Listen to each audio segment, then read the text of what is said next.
Holly from Your Past is a Gift.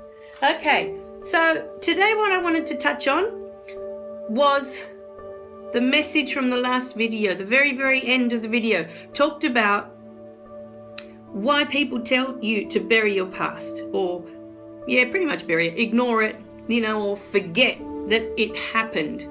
Now, the truth is, you can't change what happened. And this is why they tell you to look forward and not look at what's happened. You can't change it. It's happened. Okay, do you get that? Now, I'm not asking you to go back to look at it because you can change it. What you can change is what you interpreted from that event. What you can change is how you view that event from now on. How you feel about it. Do you get it now?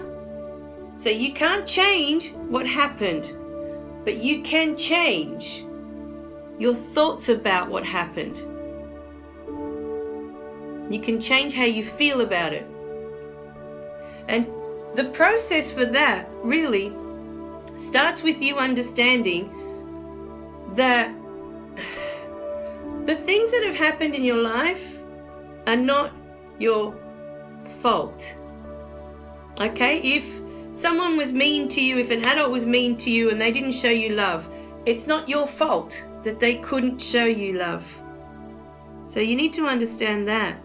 Once you can understand that it wasn't you, that many of these events have been created, it wasn't because of you, okay, then you can start looking at the fact that you are worthy of love.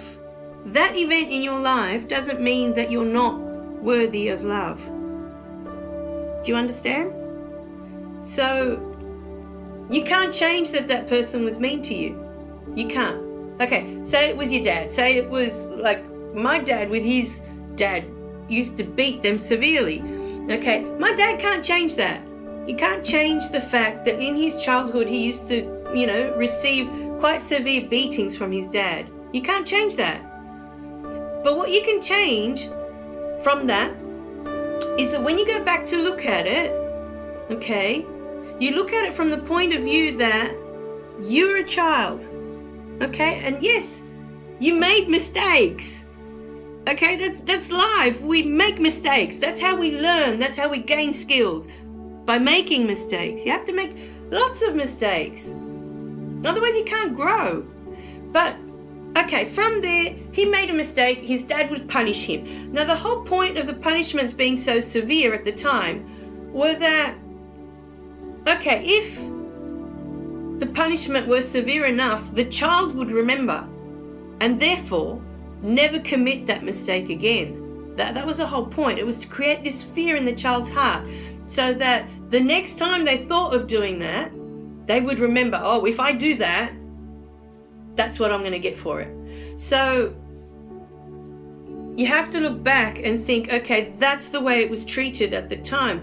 My granddad did that to my dad, but that's how he was brought up. And his dad before him and his granddad before him. This had been going on for generations. This is the way they thought was the right way to raise a child. It had nothing to do with love or not loving your child. And to be honest, when they asked granddad, he said that if he didn't do that to help them in life, that was his way of showing his love. Do you understand it?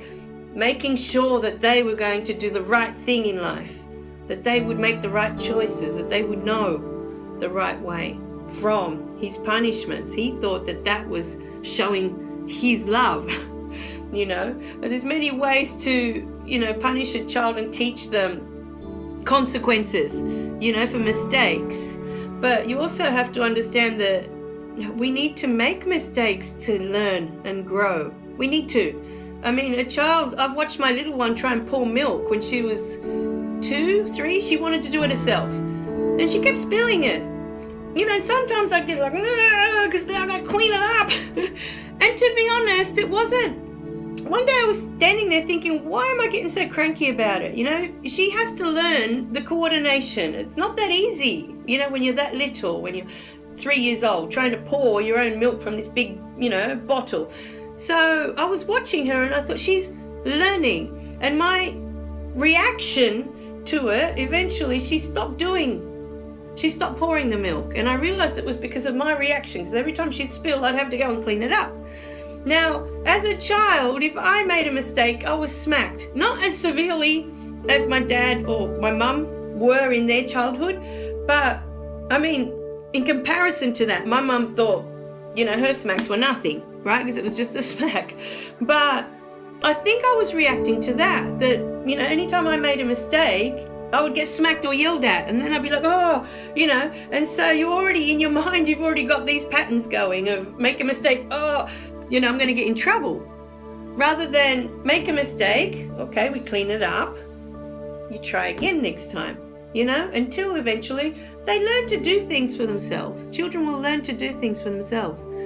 But it's really all to do with how we deal with it, our reactions to it.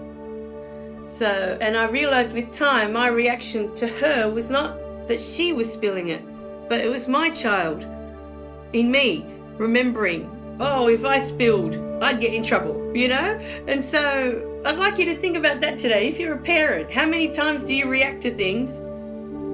And is it really about that thing? Or is there a frustration behind it of, that's what I had to deal with as a child. And so it's your child, your inner child coming out going, no, don't make a mistake. You're going to get in trouble, So there's something funny to think about today. So anyway, so that's the thought for today. I'll leave you with that. And remember to click like and subscribe below so that you don't miss any of the messages. And I'll see you in the next one, okay? All right. Bye for now.